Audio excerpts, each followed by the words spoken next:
Good morning, everybody. I'm gonna always leave my 6900 XT like intentionally not overclocked for ETH.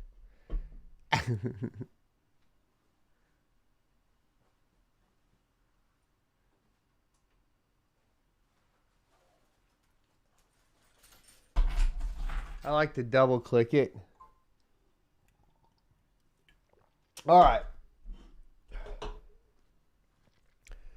Let's get the recording going. It's not a scam, bro. SafeMoon's not a scam. Good morning and welcome to the Crypto Mining Show, your one-stop shop for all things cryptocurrency news from the perspective of a cryptocurrency miner. And yes, that is myself, son of a tech. I've been on YouTube for the uninitiated talking about cryptocurrency since like 2017. And I have been mining to the point to where I now have my own facility.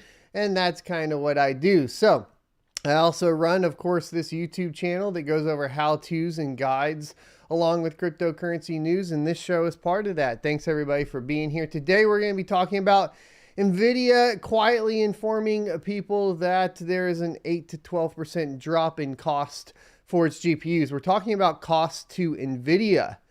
We're not talking about the price drop to the consumers. And this is actually extra interesting because if you guys are aware, basically, you have retail cost of the Founders Edition cards already being significantly cheaper than third-party cards. We're then going to be talking about SafeMoon. This is a topic that I feel like needs its whole own video, and we'll probably be covering that. We covered it a little bit on this channel when we talk about Bonfire and what automatic liquidity pools are. There's some stuff going on with SafeMoon that I think you should be aware of. So when you're looking up pricing and kind of playing with that sort of stuff, you understand what's going on.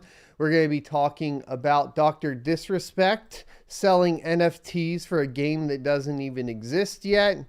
And Saudi Arabia considers accepting the yuan instead of dollars for Chinese oil sales. This is a huge follow-up to America's silent default that we talked about previously. In fact, we had a clip for it yesterday. Definitely go watch that clip. It's an important one. And then we're going to be talking about focus on Fed's inflation. So a lot of kind of outside of the cryptocurrency news that does affect the cryptocurrency markets that you should be aware of. And then we're going to be talking about the crypto mining profitability for the day. Let's get into it right after a word from yours truly. Today's sponsor is myself. To support the channel, click the join button below the video and you will get access to our privately hosted Rocket Chat. Selecting the $1.99 option will get you access, and after that, you need to head over to the membership tab, scroll down, and expand out your membership perks. Find the section for connecting on social media, and in that section, there will be a secret registration URL to join Rocket Chat, where you can sign up to enjoy talking with other cryptocurrency enthusiasts and miners without spammers, scammers, or bots.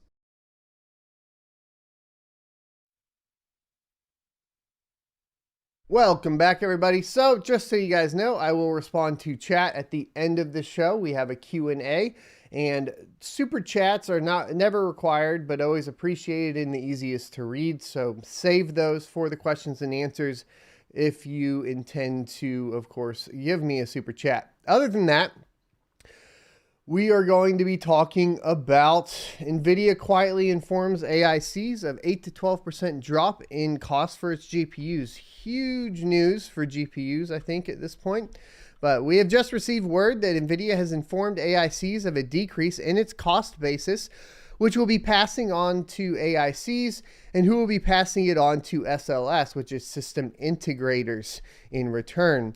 In other words, this lowering in cost of 8 to 12% is something that gamers can expect to happen in the next few weeks after adjusting for inventory buffers of retailers. This is something that hasn't happened in years, well, pretty much since the recent crypto boom began, and is a significant indicator of the first real price easing since 2020. It's not really the first price indicator that we've seen, because we are starting to see the increase of the retail costs on various outlets such as Best Buy and Newegg already come down, especially on the AMD side, as they're having issues moving stock and also getting in trouble in China for, mislabeling some GPUs here on accident here and there, no big deal. But we do see a few price drops already coming in. This price drop to me doesn't sound like it's directly to the consumer. If you guys have been basically staying on top of GPU bots, GPU purchasing bots, you're aware that the FE cards are already cheaper. And this seems like a production cost reduction and should decrease, in theory, at least for system integrators, the price of the Founders Edition GPUs. Does that translate over to third-party board manufacturers? That's kind of the question, and I'm not really sure that's true. So the price ease for gamers here isn't really what I'm seeing. What I'm seeing is a price easing for the system integrators, more like Dell, HP, the big boys, right? Alienware, whatever that might be. GPU prices have been steadily declining in the wake of the lackluster cryptocurrency market capitalization, and with Ethereum contemplating the shift to proof of stake later this year. We have seen a month-to-month decline for almost 3 months now, and Nvidia is about to bring the price drop even more. While price declines so far have been dictated by the demand side of the equation, we have received word that Nvidia has informed AICs that it saw a lowering in its cost of manufacturing by around 8 to 12%, which it will pass on to AICs. AICs in return will pass this savings on to SLS, system integrators, where it should eventually end up saving a few dollars in the gamer's pocket. I disagree. Once again, this isn't targeted towards gamers unless you're buying something like a pre-built PC, to me is what it sounds like. It doesn't sound like third-party board manufacturers are necessarily guaranteed to get this price drop. Maybe you guys can help me out there, but that's how I see it kind of playing out. Obviously, from the perspective of WCCF Tech, wanting to hit keywords, wanting to hit those trends for the algorithm, talking about gaming GPUs dropping in price is going to be beneficial. So I get it. And possibly it could mean in the future that we see a price drop. But right now, specifically for individual GPUs, I'm not necessarily thinking that's what this means. That being said, keeping in mind that a lowering in cost of GPUs does not mean that the supply will necessarily be improved simultaneously. GPUs are still very hard to find as cryptocurrency mining does remain profitable and will continue to remain profitable, they note. But there are several factors that will continue to bring down GPU prices throughout this year. One is, of course, the potential ROI that needs to be mentioned for cryptocurrency, and the fact that a lot of the retail pricing for GPUs right now, even with the $300 price cut we saw on the card, the 6,700 this week, it's not quite enough to really bring that ROI into an attractive level in a lot of cases. Here's some of the bullet points from the article. Yields at Samsung are improving, and Nvidia is exploring the option to tap both TSMC and Samsung simultaneously.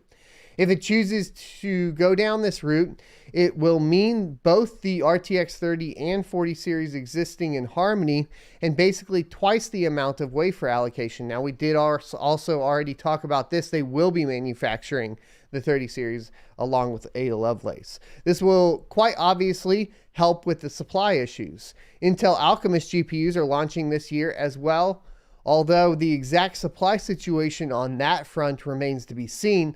It is clear, however, that a third player in the market can only improve the prevailing undersupply situation of the market. Not necessarily. So just because you have another third GPU company doesn't necessarily mean that you are increasing the supply of overall GPUs. Primarily because you need to keep in mind that a lot of the parts that are being manufactured, the chips that are needed for the GPUs, especially on the memory side, are typically manufactured all by the same company.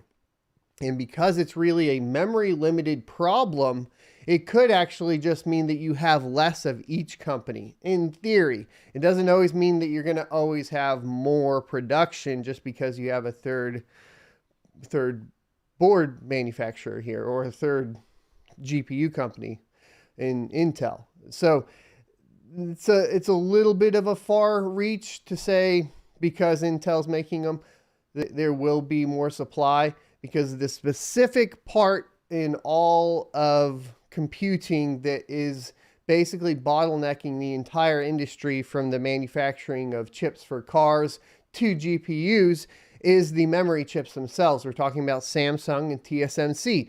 Why would Nvidia be trying to tap both TSMC and Samsung? Because they need more manufacturing.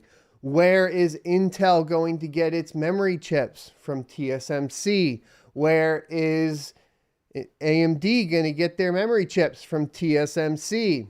This is the problem, and it doesn't mean that because we have a third GPU supplier or manufacturer at this point that you are going to see an alleviation of additional supply. That's just not necessarily the for sure case here. Ethereum's merge is now tentatively scheduled for Q2 of 2022.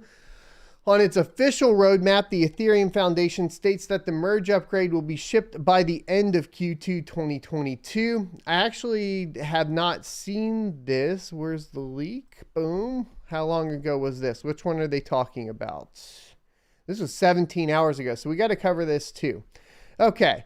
So, however, the ongoing Russian invasion of Ukraine could result in unforeseen price hikes once the foundry's buffers of neon, which is another problem here that was brought to my attention yesterday by a viewer, which thank you guys, run out. It is worth noting here that all of the big players have a lot of neon stored, so unless the conflict enters a protracted stage, think months, which is a possibility, this should not be a real issue, but it is a possibility. It is a possibility, and what we're talking about here is essentially materials that are specifically needed to manufacture GPUs come from Ukraine. And because of everything going on in Ukraine and the potential of that lasting a significantly longer time than it has already, provided there's no resolution in short term, it would mean a reduction in that supply to the manufacturers of that particular source of neons. And then at that point, you are not going to have the production that we currently have. So we could see another reduction in the amount of GPUs being manufactured, or just chips in general, primarily, once again, the focus being on the memory modules for these chips, seeming to be the big bottleneck. All things considered, it does seem likely that GPU prices are going to keep coming down over the remaining year, and we are going to see a massive influx of cheap secondhand GPUs and relatively cheap new GPUs. If you are a gamer and want to go with a DIY build, it might pay to wait a few months for the prices to come down more. And that is a fair point. It does feel very similar to cryptocurrency in general, though. What do I mean by that? It's always like, should you wait to purchase something or should you purchase it right now? And it could go either way. If you wait a few months and the conflict in Ukraine continues and there ends up being a supply issue for these materials that the manufacturers need to create the GPUs, then the prices might go back up too, regardless of cryptocurrency mining. So it's like, should you wait? Well, if everything is going this direction and everything goes perfectly, the price could reduce, right? However, if things don't go perfectly, we start having these more shortage issues on the supply side, the pricing could get worse as well.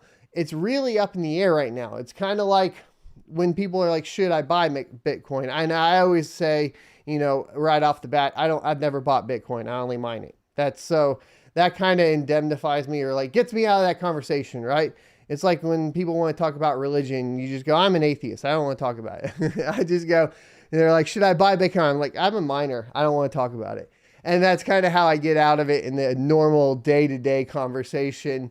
And that's because it's the same situation, right? You could buy Bitcoin right now, and due to whatever happens with executive orders and different regulations across the world and internationally, Bitcoin could skyrocket or it could go back down into a bear market, right? And so making that assumption that it's going to go one way and not the other way is a little silly. So we don't really have any verifiable proof that in a few months GPUs will be cheaper than they are today.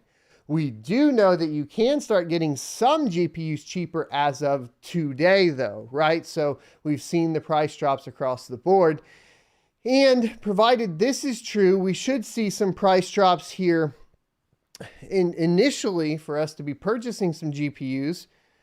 So should you wait for the prices to come down even further is the question. And all I'm pointing out is, to me, it seems like, it reads like it could go either way. So that's kind of where I'm at. It looks like we do have an audible to talk about here. The Ethereum Merge testing on Kiln mostly successful, save for one minor bug. This is coming from Cointelegraph. And my understanding is that things are looking good for Ethereum to move to proof of stake. Post-merge blocks are being produced by validators and they contain transactions! Exclamation mark, said Ethereum developer Tim Beko. You know, I still should, I've actually he's been on the show and I still feel terrible every time I read his name because I really honestly don't know how to pronounce it. Now, Tim, in my opinion, has been the most open to GPU miners in helping us basically track the progress of move to proof of stake. I think that he is genuine in his conversation. Out of all the dev teams, etc., or people on the dev team, I think he's the friendliest to miners and the easiest to get information from. So I really do appreciate his Twitter, especially. Let's go ahead and get into this after a sip of an energy drink. On Tuesday, Ethereum developer Tim Beko tweeted that Kiln successfully passed the Ethereum Merge, with validators producing post-merge blocks containing transactions. Kiln will be the last merge testnet, formerly Ethereum 2.0, before existing public testnets are upgraded. Merge involves taking Ethereum's execution layer from the existing proof-of-work layer and merging it with a consensus layer from the beacon chain, turning the blockchain into a proof-of-stake network, the foundation writes. Quote, this merge signals the accumulation of 6 years of research and development in Ethereum and will result in a more secure network, predictable block times, and a 99.98% reduction in power use when it is released on mainnet later in 2022. However, it appears not everything went according to plan during testing. According to Kiln Explorer, there were several errors relating to contract creation. In a follow-up tweet, Beko said I don't know why I keep thinking Beto, the politician, but there you go, said a client was not producing blocks consistently, though, quote, the network is stable with less than 2/3 or more than 2/3 of validators correctly finalizing. A fellow Ethereum developer, Marius van der Widgen, golly, they're just killing me today with all these names, commented on the matter as well, pointing out that Prism was proposing bad blocks during the transition on Kiln. Prism is a Go programming language variant for implementing Ethereum consensus specification. I've been messing with Go a lot lately, by the way, guys, and a lot of stuff that I'm doing. It would be good to look into it if you want to learn more. It's a good one to learn. As told by van der Widgen, there we go. It turns out one block had the incorrect base fee per gas value, and substituting it with the actual expected base value appears to have solved the problem. On its official roadmap, the Ethereum Foundation states that the merge upgrade will be shipped by the end of Q2 2022. However, a few features, such as the ability to withdraw staked Ether, will not be available immediately after the merge as developers concentrate their efforts on the latter. So, few features, such as the ability to withdraw staked Ether, will not be available immediately after the merge. I'm going to read that again. A few features, such as the biggest one, the ability to withdraw staked Ether, will not be available immediately after the merge. Let me read that again. A few features, such as the main feature of proof of stake, the ability to withdraw staked Ether, will not be available immediately after the merge. Do I have to read it again? Should I read that again for you guys, just in case you were wondering? Should I do that?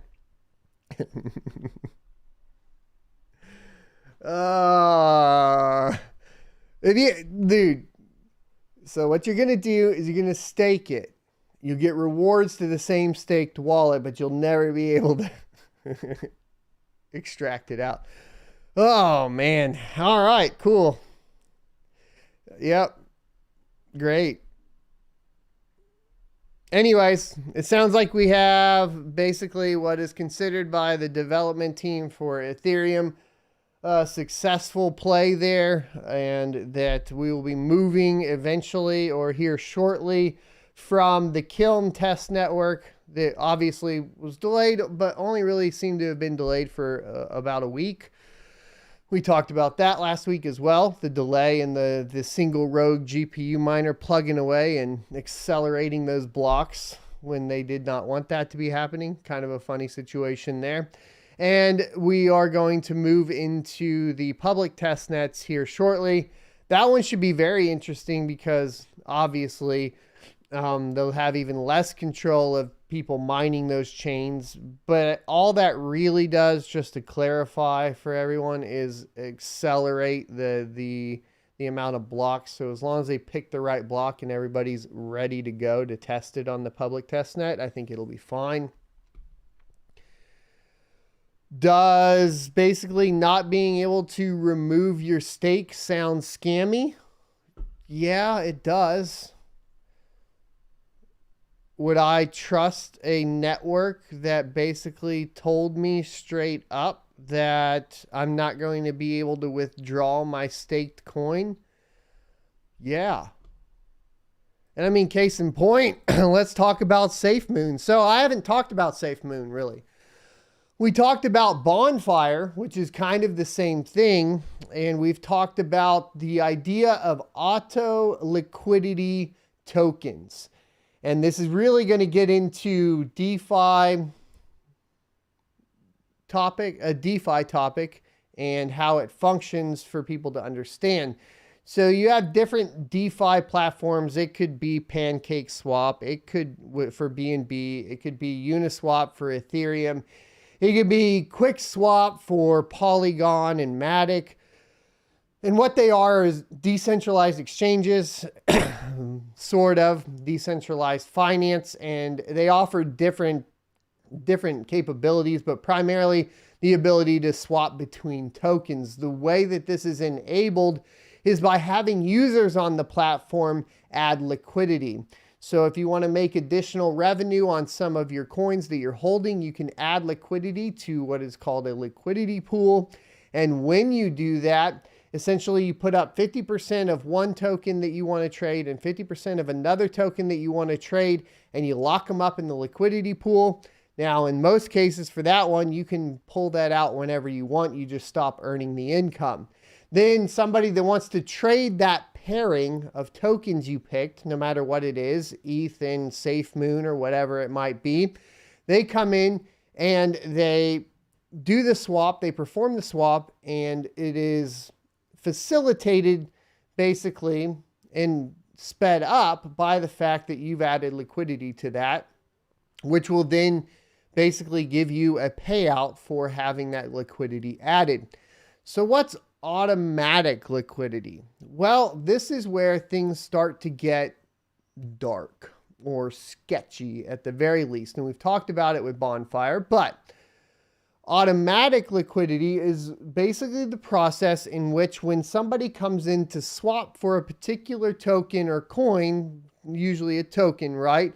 They go into something like Uniswap, PancakeSwap, whatever it may be, and they essentially purchase the token, right? They perform a swap, they have their ETH in their wallet, they connect MetaMask to Uniswap, they say, I want some SafeMoon or whatever the automatic liquidity is, and they click it, and then depending on how the token functions, a portion of whatever they purchased, usually around 5 to 10%, so pretty hefty, is taken out and automatically added to a liquidity pool.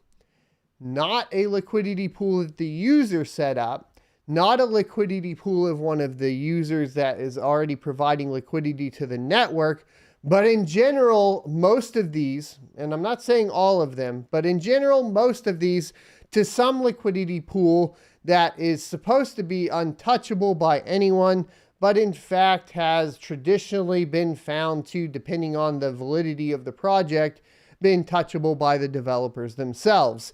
So basically, you're paying a 5 to 10% tax whenever purchasing this token and whenever you sell it, typically as well. And that's going into potentially a dev-controlled wallet. A lot of that, you know, they say it's not and blah, blah, blah. But we have seen in the past the auto liquidity going into a dev wallet that eventually gets yanked and rug pulled and everybody loses their pants on it. And it creates another problem. So outside of the dev control over the wallet and whether that's happening or not on any particular coin, because some of them are token that does this or performs this, because some of them don't, right? The other problem that you run into is that every single purchase and every single sale directly impacts the amount that you have in your wallet, right? And the problem is that whenever somebody that's not familiar with it goes in and purchases that or does the swap and the auto liquidity is added, then they look like they have less USD in their wallet than they had beforehand. It's already tough on the Ethereum network, especially, and with auto liquidity pools on the Ethereum network, especially layer 1, you're paying those fees, then you're paying the automated liquidity fee, and all of a sudden, you know, everything looks glum, except in most cases, because of sub penny projects that are typically performing this, it at least looks like you have millions of whatever the coin is. See, this is another weird thing that a lot of these coins play on. And it's the concept of like people becoming like Dogecoin millionaires, right? They're not actual US dollar millionaires. They're just Shiba Inu millionaires or SafeMoon millionaires or Bonfire millionaires, or the list goes on, especially if we start lumping in, you know, all of the meme coins into it as well. And it's a psychological game that it plays with people, because now people are like, okay, well, if it just hits a penny, you know, I'm a millionaire, right? Or if it just hits $1, I have a million of them, so I'll be a millionaire. And it's a psychological play that is being manipulated by these people. Always remind everybody that you can buy a fraction of a Bitcoin, please. Please always remind everybody of that whenever you have these conversations with them. Now, in the case of SafeMoon in general, last night what I saw is a huge dump on PooCoin, funny enough. And I wanted to talk about SafeMoon because it keeps coming up.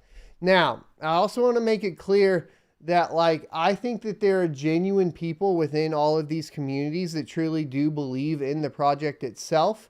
And this shouldn't be an attack vector on anyone in particular. It's an education problem, and it's up to us as a community to explain what we see as being a problem here and throw up the red flags when we see them. It is not an FU thing to the SafeMoon community or anything like that, especially the people within it. Remember, we're all in this together, and everybody's at different learning points, right?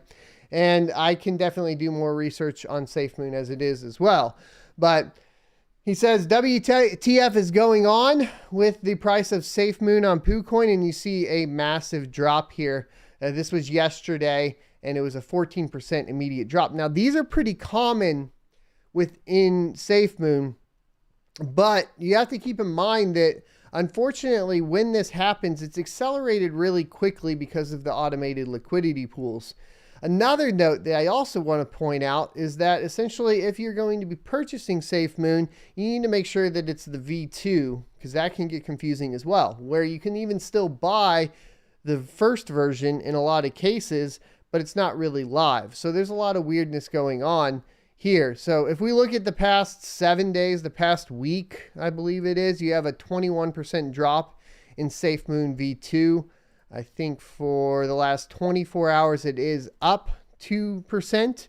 So this is kind of like how these, but do you see how essentially like whenever these are getting purchased and bought, it has the real sharp spikes up and down.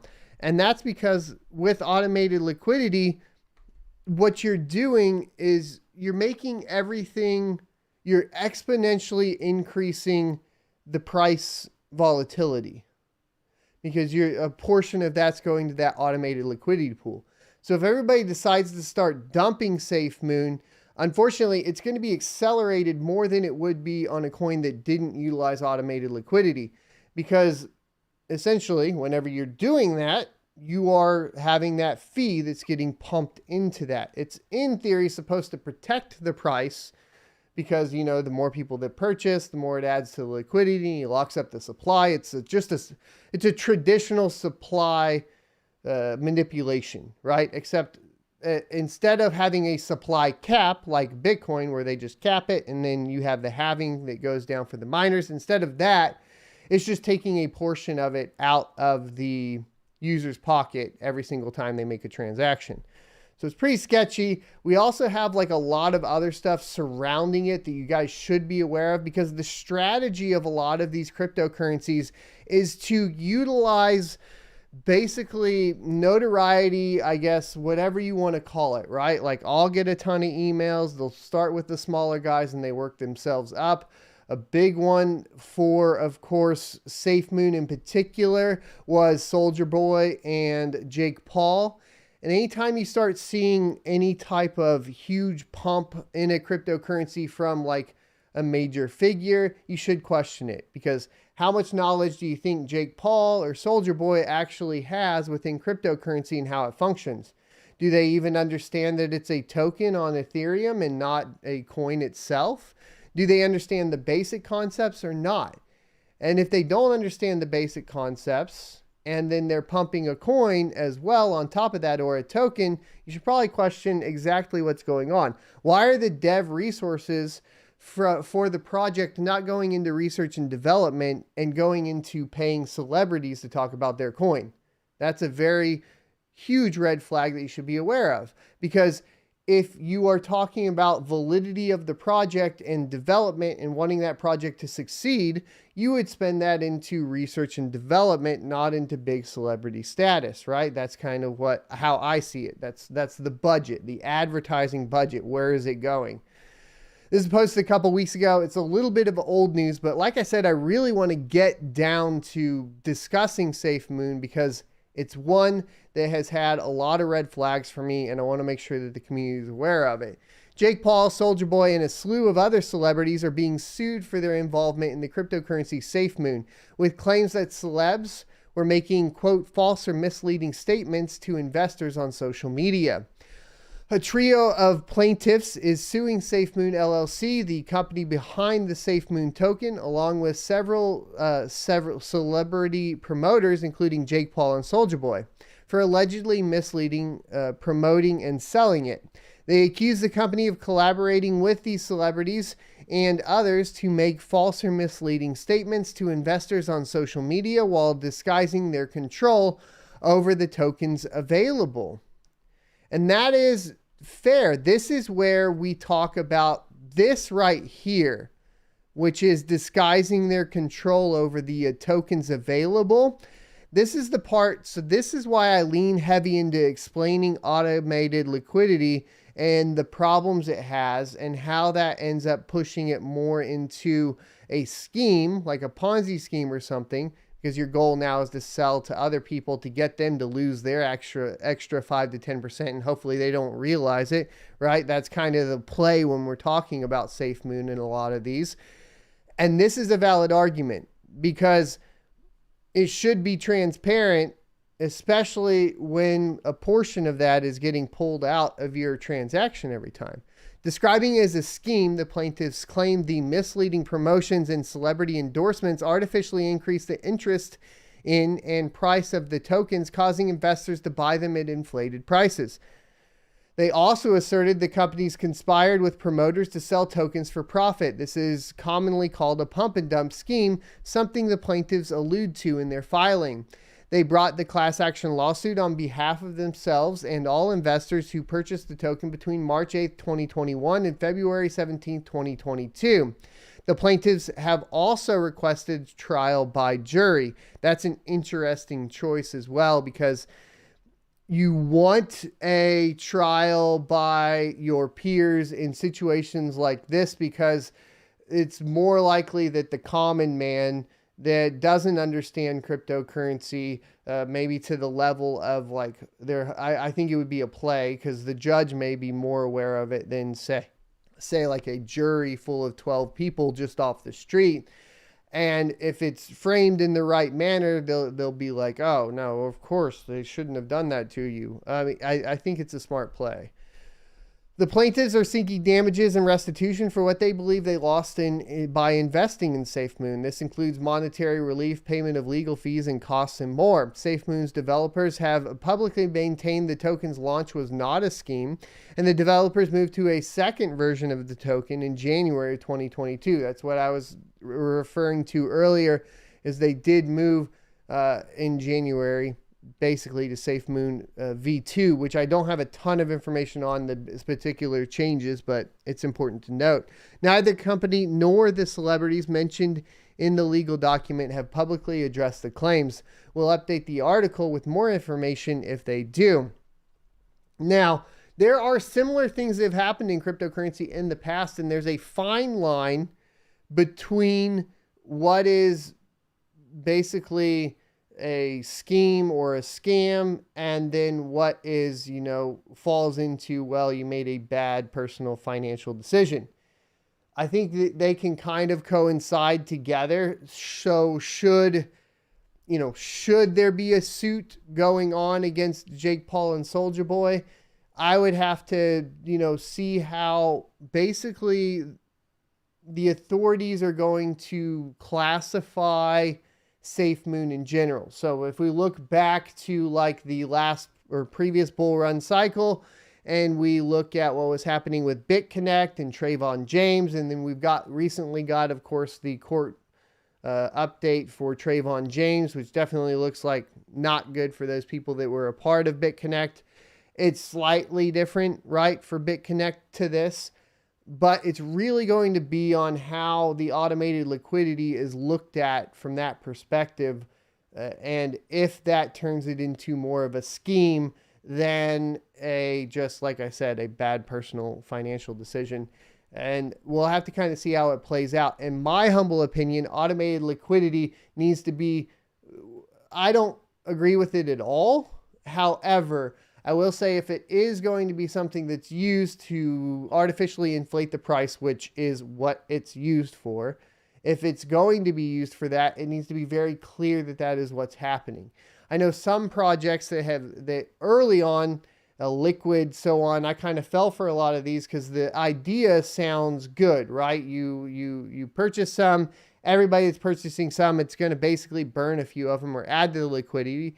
Adding to the liquidity means that more people are going to be able to swap it because there's basically more in supply on the exchanges, right? And that seems like a good idea. It's just when you start digging into it, you realize that the way that influences the community is typically in a negative manner where nobody can really actually liquidate until they get enough other people to buy it to inflate the price by unknowingly burning a portion of their tokens into there, and then ending up with basically them now needing to sell everybody on SafeMoon while the guy above them goes ahead and liquidates, which is exactly what happened yesterday with this, which was a big holder of SafeMoon that was clearly on BUSD, was like, oh, nope, I'm out, and then went all the way out. And if you look through the replies, it's pretty clear that whoever it was, they said was basically somebody in the community they're aware of that deleted their Twitter and went nuts as far as like just wiping it out. So overall, do I think SafeMoon is for sure a scam? To me, it feels like it. It's not financial advice. Do I think that we should get onto the community for it? Not necessarily. I think, like I said, it's an education thing. We need to basically educate people on what these things are so that they understand how they function. And I need to get better at learning about it too. So I've addressed automated liquidity before. I've addressed the other projects. I wanted to address this project. Do I think that there are grounds for, of course, the suit against Jake Paul and Soulja Boy?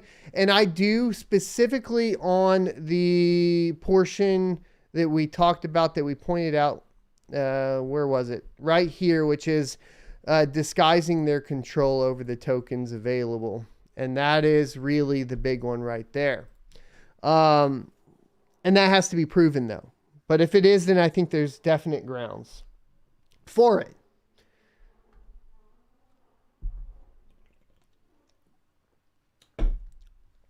All right. Let's talk about Dr. Disrespect. Coming from PC Gamer, Dr. Disrespect is selling NFT beta access to his game that does not exist yet. This is an interesting thing to talk about because from my perspective, as far as NFTs go and gaming go, I don't think they go hand in hand.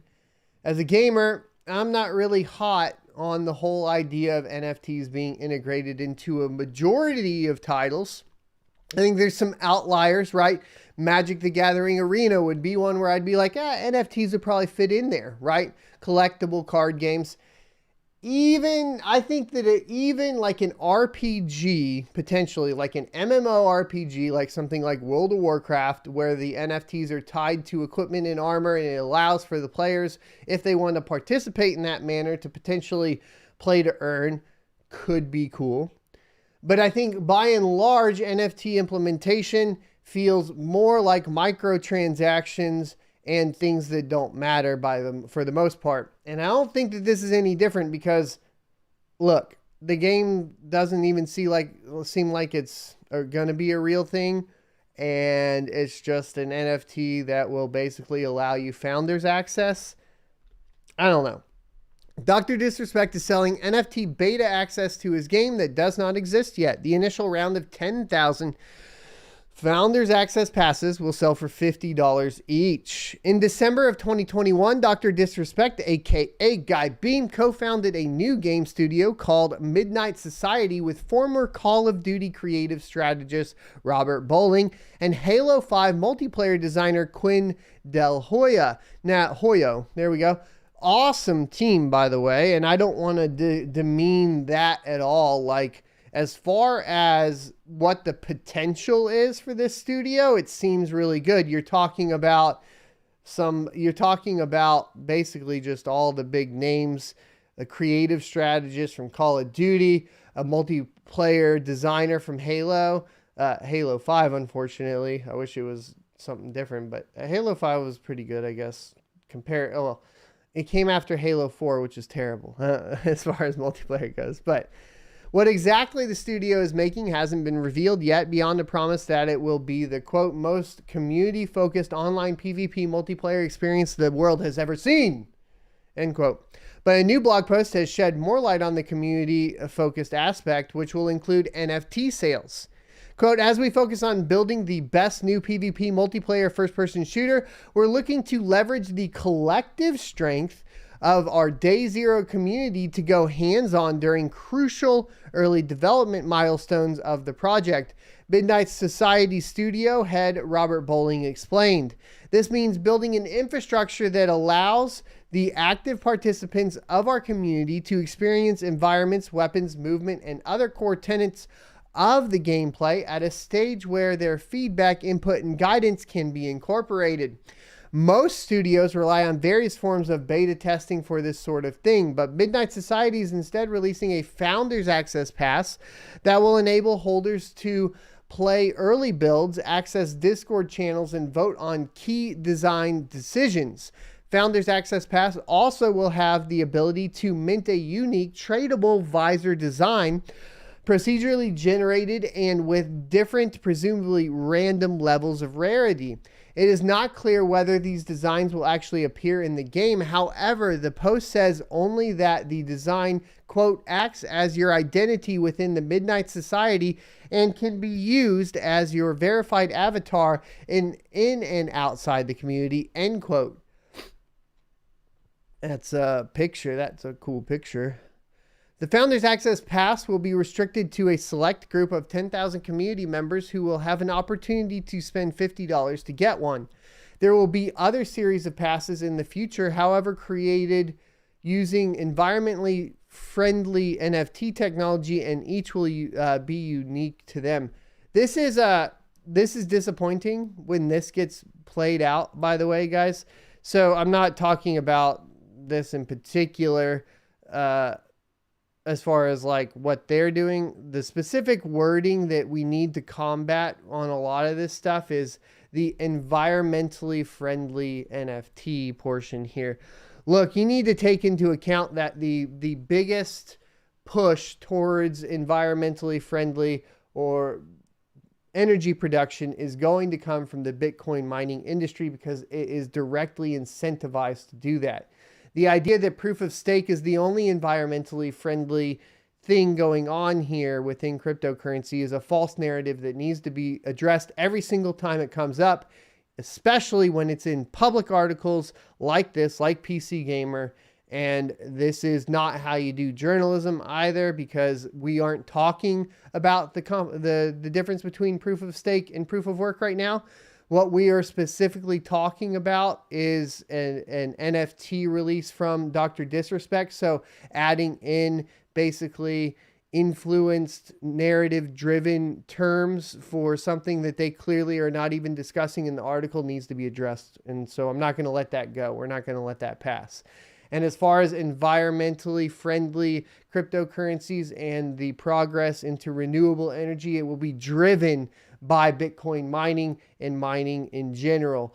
See, what happens here is basically whatever society can learn to control and increase their power consumption usually ends up being a more productive society and a more powerful society. The key that we have to figure out here is unlocking the ability to have a very good balance between power usage and impacts not only on the environment, but impacts economically as well. And these are things that need to be addressed, and people need to think about them properly with facts, not just this whole idea of we're just going to throw it in here so we influence people to think in this manner. After a 30-day lockdown period, purchasers will be free to sell their passes through open marketplaces like OpenSea. So that's interesting. So initially, it sounds like it might be launched somewhere other than OpenSea, but then you'll be able to purchase it and sell it through OpenSea. Now, I do want to say, I actually support this. I support this over other NFT integrations into gaming.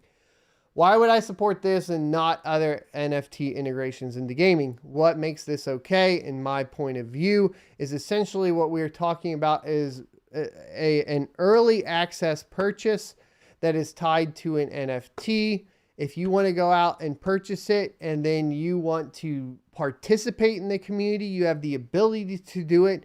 However, from the developer's perspective, they can add on a creator tax, the 1 to 10% that you can add on like OpenSea. And if somebody decides to resell that to somebody else to give them access and it goes up to an inflated price, then the developer is going to get additional funding for their project. So as far as fundraising goes, this is no different than Kickstarter. The only difference is really at all is that it's resaleable by the user, which is really kind of better than Kickstarter, because at this point it's putting more power in control into the hands of the individual. So as far as like what this is, it's basically Kickstarter using NFTs.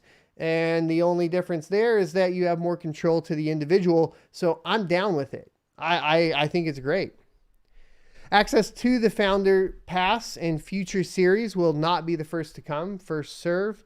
Oh, it will not be first come, first serve. Instead, fans will have to apply for the privilege of giving Midnight Society their money.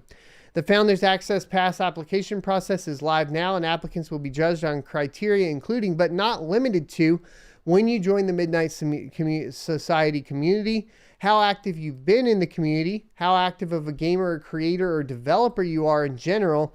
And that's going to be a little EPing, right? Like Tim the Tap Man, like, you know what I mean? Like all the big streamers are going to get right in. Your vision of what makes a good PvP shooter.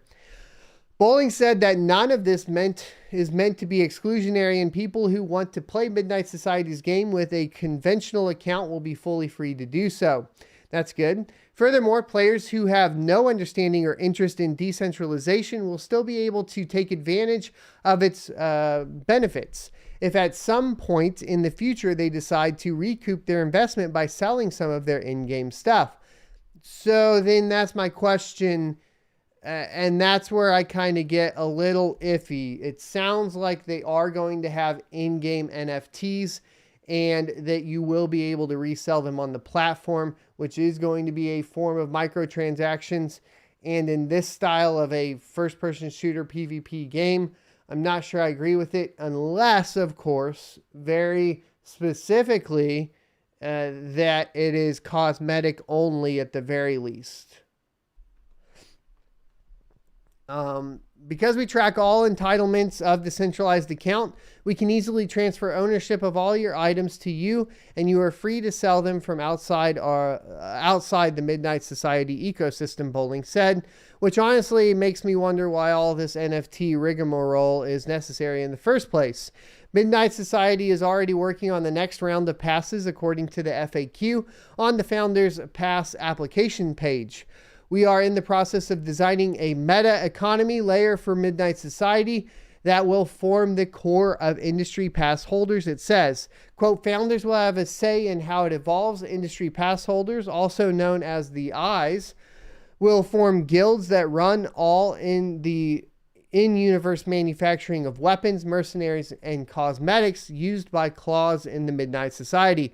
This is pretty cool. What I will say, we could go through all of this, but we know that Valve banned all NFT games, so they won't be going there, but they'll be on Epic, more than likely, something like that, or their own launcher.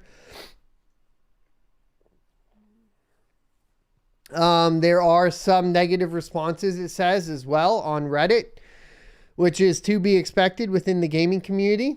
And one of those would be, quote, what happened to the revolutionary game-changing experience, Redditor, the one Apple guy wrote. To be quite honest, I couldn't give two poops about cosmetic NFTs, but why is it the first thing revealed about the game? It just reeks. Consumers should be sold on the game for its gameplay, not profitability. And I think that that's a fair point. I will say what it is, at least I think the reason why it would initially be, talking about NFTs is because they're trying to set up this beta access via NFTs. So what do I think? The beta access via NFTs, bomb. I think that's cool. That's basically just a more decentralized form of Kickstarter. I think if you're going to do a Kickstarter in any form, migrating over to NFTs from a centralized platform like Kickstarter is awesome. Should you have cosmetic NFT items? If they're cosmetic only, I guess we could have a discussion over that. But for a first-person competitive shooter, by no means should there be any NFTs tied to any in-game items that provide an advantage to any of the players within the game. Also, typically what this does end up doing, there are sometimes specific advantages just from cosmetic items in previous games that have caused problems. And if you are focused on creating cosmetic items very quickly to monetize your game, you can end up with glitches that make some cosmetic items an advantage to other players. And if you lose sight of the gameplay to create in-game cosmetic items for profit, then you can end up in a position where you just ruin the gameplay with said cosmetic items. And this is just coming from somebody that played a lot of video games for a lot of time, and like how I've seen it and what my perspective is on it. From the cryptocurrency space perspective right now, clearly you should go apply. Because clearly, if you don't even want to play the game, it doesn't matter. This is not financial advice, but it's pretty clear to me that you're going to be able to resell this access and it's going to be worth quite a bit. It's Dr. Disrespect. So dropping $50 on the access, if you get it, and then and getting it minted, there is profit potential there. I'm pretty sure. Not financial advice. Just what I'm thinking in the back of my head is, personally, I'm going to go apply and try to purchase one because I think it's going to be worth money. And even after all the beta access and stuff, it could still, because it's one of the original NFTs, could end up still being worth money later on. Cool, my GPU coming in with $50 says catching the tail end. Will not really need food. Have a good one.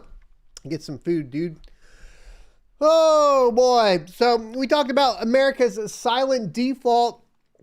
And boys, the more, it's very depressing running news like this. I'm not going to lie, because when I see this stuff, it's just like, sometimes I will feel like a little bit of a defeatist. As much as on the channel, I try to make sure that we fight for the things we believe in, the principles and fundamentals we have, especially surrounding cryptocurrency and personal finance.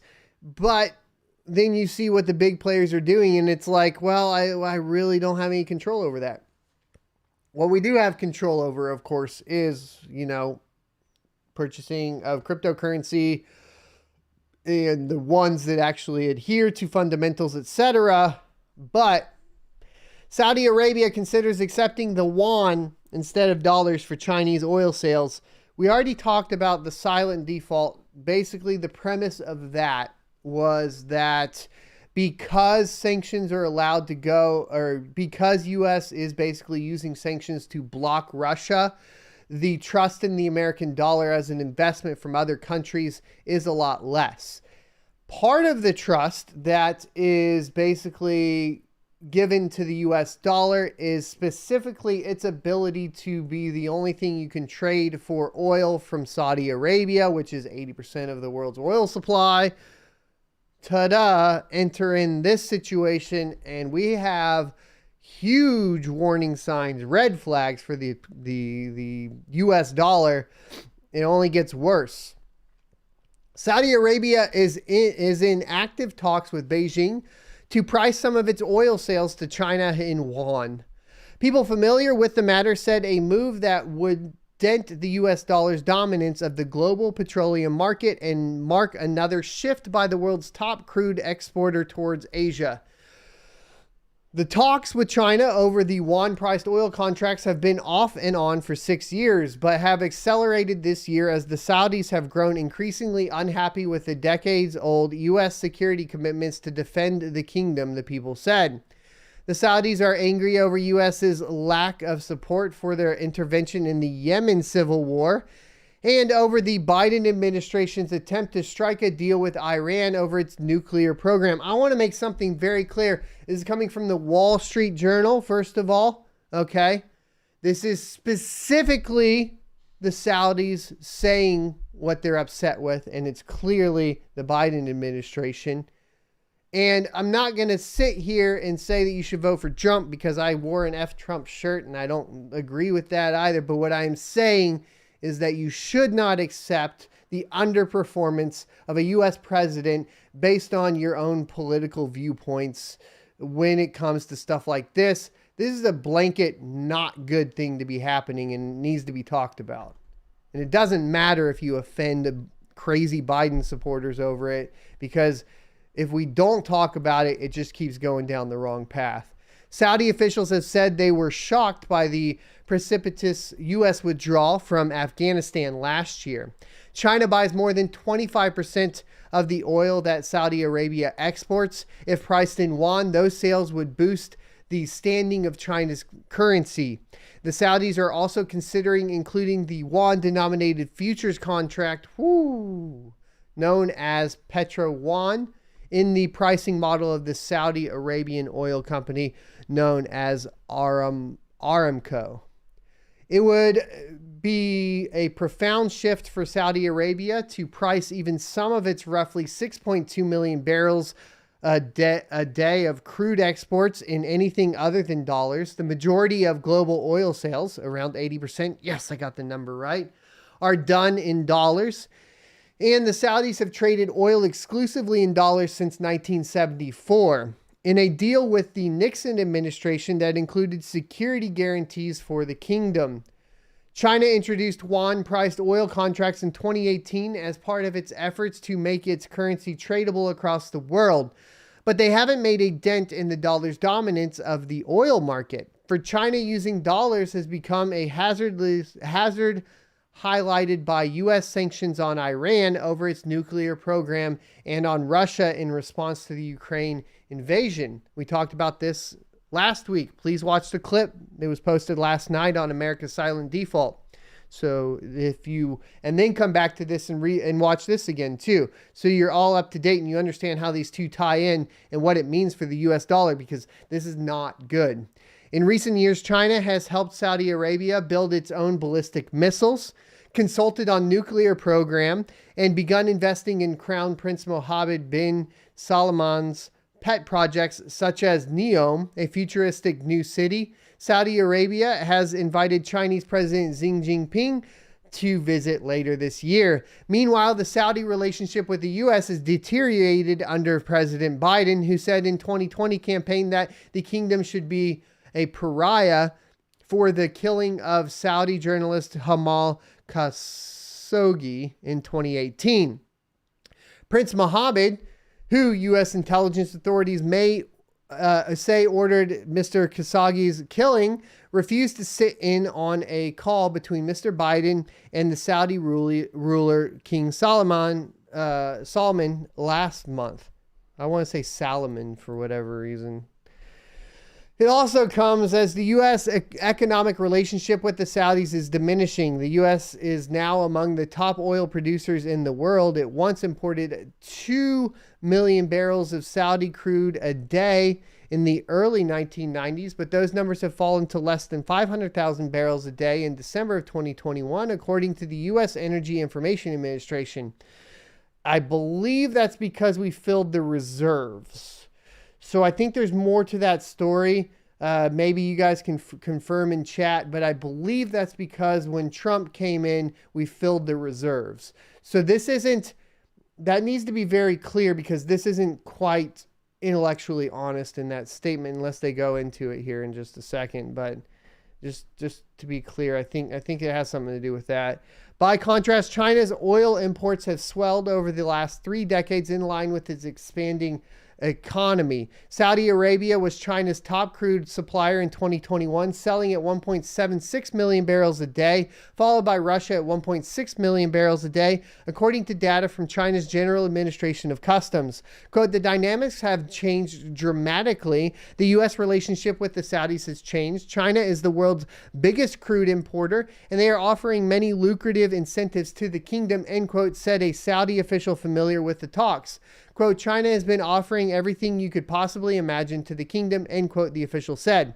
Yeah, I mean, bombs, ballistic missiles, actual help in military for protection, right? A senior U.S. official called the idea of the Saudis selling oil to China in yuan, quote, highly volatile and aggressive, end quote, and quote, not very likely, end quote. The official said the Saudis had floated the idea in the past when there was tension between Washington and Riyadh. It is possible the Saudis could back off. Switching millions of barrels of oil trades from dollars to yuan every day could rattle the Saudi economy, which has a currency, the rial, pegged to the dollar. Real? I don't know how. You can help me out and I'll learn it eventually. after I read comments. Prince Mohammed's aides have been warning him of unpredictable economic damage if he moves ahead with the plan hastily. Doing more sales in yuan would more closely connect Saudi Arabia to China's currency, which hasn't caught on with the international investors because of the tight controls of Beijing keeps on it. Yeah, and that's a point too. It's hard to actually invest in the yuan. A lot of people invest in currency, but that's my understanding as well. So contracting oil sales in a less stable currency could also undermine the Saudi government's fiscal outlook. Some officials have cautioned Prince Mohammed that accepting payments for oil in yuan would pose risks to Saudi's revenues tied in U.S. Treasury bonds abroad and the limited availability of the yuan outside of China. The impact on the Saudi economy would likely depend on the quantity of oil sales involved and the price of oil. Some economists said moving away from dollar-denominated oil sales would diversify the kingdom's revenue base and could eventually lead to it to repeg the rial to a basket of currencies similar to Kuwait's dinar. Quote, if it is done now at a time of strong oil prices, it would not be seen negatively. It would be more seen as deepening ties with China, end quote, said Monica Malik, chief economist at Abu Dhabi Commercial Bank. The Saudis still plan to do most oil transactions in dollars, the people familiar with their talk say. But the move could tempt other producers to price their Chinese exports in yuan as well. China's other big sources of oil are Russia, Angola, and Iraq. The Saudi move could chip away at the supremacy of the US dollar in the international financial system, which Washington has relied on for decades to print treasury bills it uses to finance its budget deficit. And we talked about this with the default, right? The function of it, right? What's done here is the validity of the US dollar is provided by its backing of oil, or basically used for the purchase of oil, meaning that every country has to buy the US dollar to purchase the oil. It's a scheme. Look, it's like SafeMoon, boys. That's all it is. The US dollar is like SafeMoon. It's a scheme.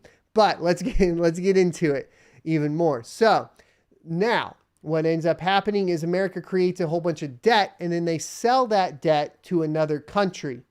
And that country has faith in that debt primarily because they can utilize that debt to then later hopefully purchase oil, right? Or it has that value to it. And in addition to that, it typically was something that you couldn't block any other country from. So the reduction in the faith in the US dollar is multi-pronged at this point.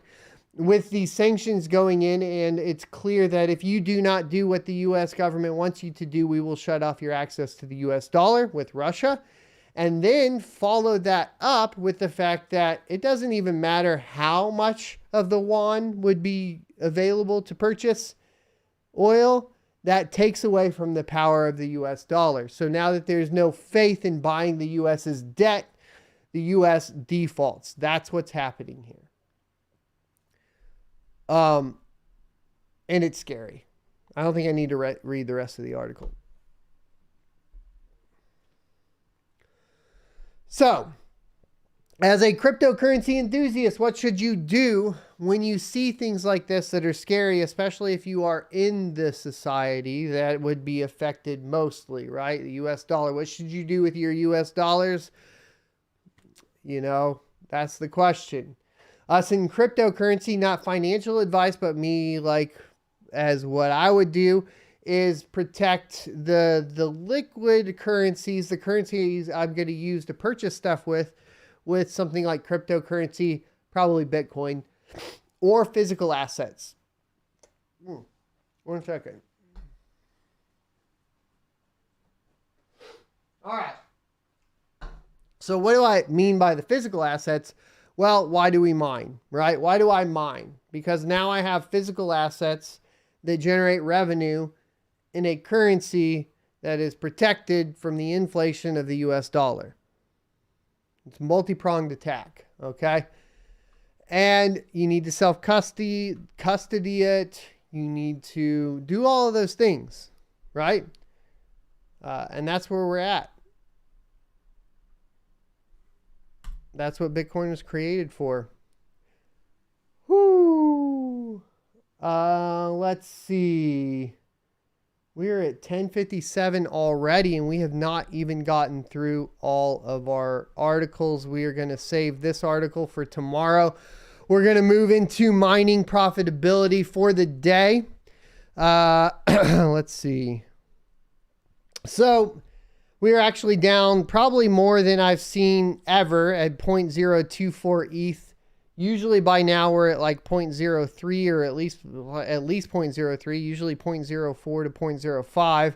Yesterday we did 0.077 on 5 gigahash a second, which only netted us $210 US.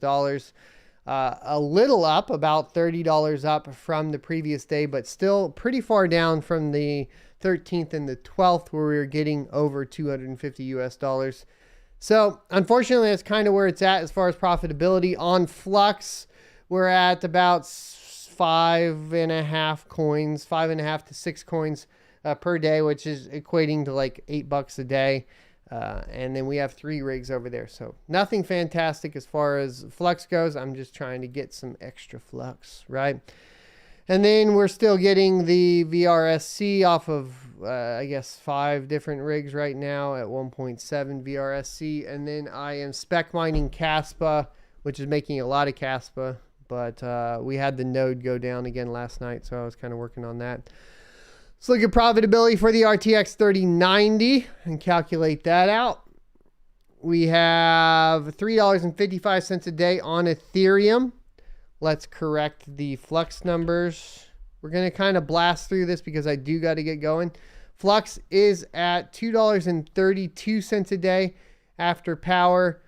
Cero's kind of below that. It looks like nice hash for Flux is a little bit higher. We have Ethereum Classic at $1.98 a day after power. Ryo at $2.06 a day after power. Ergo at $1.88 a day after power. Ravencoin at $1.58 a day after power. And that's pretty much going to wrap it up. Let's go ahead and look at mining pool stats and see if we have any big changes in hash rate. And we are at 196 exahash a second. So we are up another 10 exahash a second from yesterday on the Bitcoin network. So it is slowly climbing back up after the shut off of, the rigs in Kazakhstan yesterday. So those rigs are getting moved around, or they're reopening their illegal operations in Kazakhstan. I don't know what the case is. Either way, we are seeing growth on the network. Taking a look at Ethereum, we are still right at 1 petahash a second. No significant changes for Ethereum.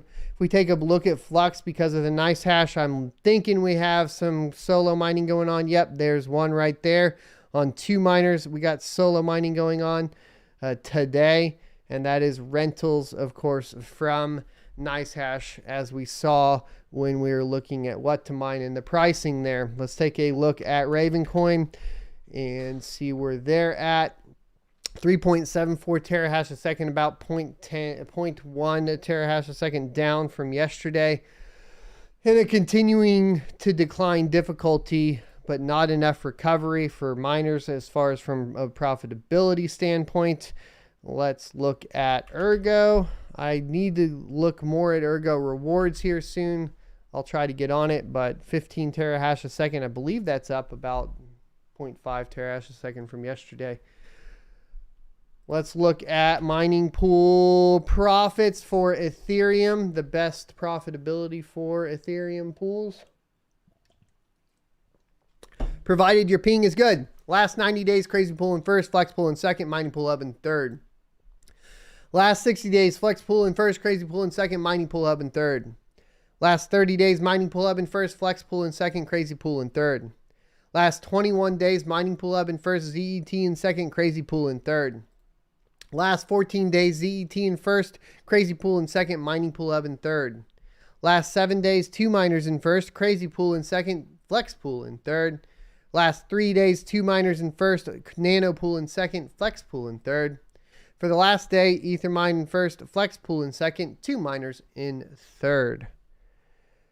ASIC miner profitability. We are still looking at the KD6 at the top of the charts. No change in profitability from yesterday. You're at 113 US dollars a day. KD5, all the usual suspects. Taking a look at the S19 Pro, we are at 1568 US dollars a day. No current sales on btminers.com. Last I checked was today, this morning. They do have some S17s, which is the 73 terahash Bitmain Antminer for $45.50 though. That's new in stock, I believe. And that is one to take a look at if you're interested. So let's go ahead and get into questions and answers.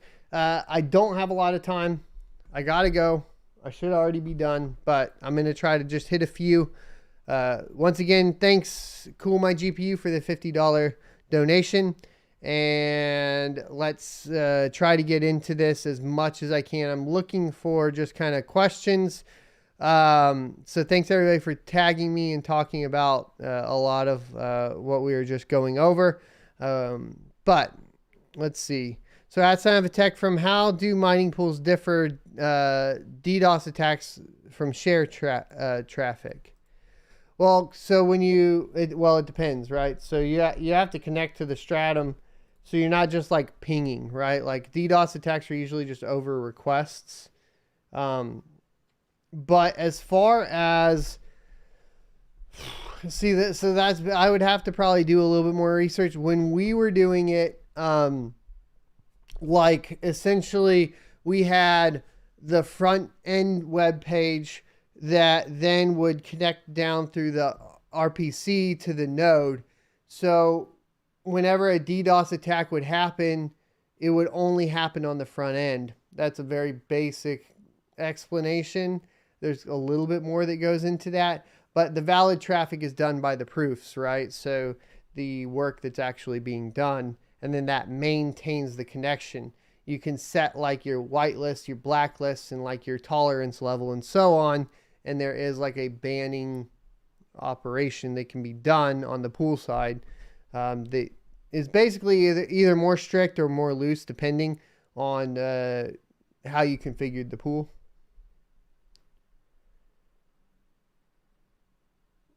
But there's a lot of different implementations. Usually if you can do all of them, it's the best when you're building a pool.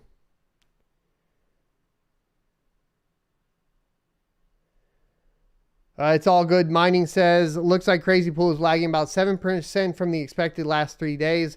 Just need the pool to find some blocks. I mean, and that's the deal with smaller pools. If Crazy Pool had the hash rate that any of the larger pools had, it would be insane. It would pay out more than any other pool by far. Because when it does get big blocks, it's by far paying out more than any other pool. Max Barbell says, that's some tech. You mentioned nodes several times on Flux and other. Can you explain in more detail or make a video, Raspberry or VPS? I would like to learn from somebody that's doing it. I'm not doing Flux nodes because I don't put money into nodes. I kind of want to do a guide, but you're talking about spending like $3 grand on a single coin and a single investment with a really low ROI.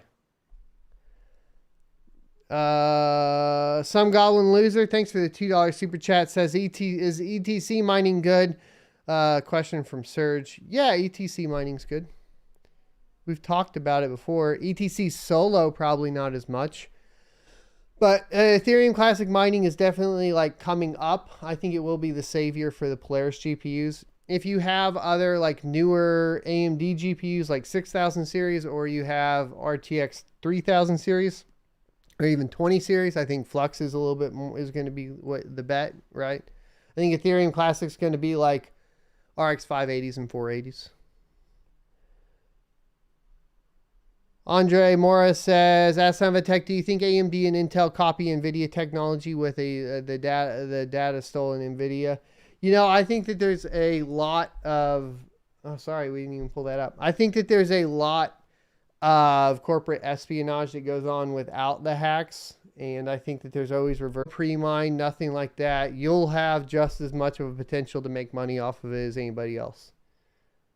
Like, I'm going to make the coin like I would want the coin to be as a miner, which is no pre-mine, nothing. So I'll make nothing off of it. I'll just release it, People mine it and they trade it. They do whatever they want with it, just like Bitcoin.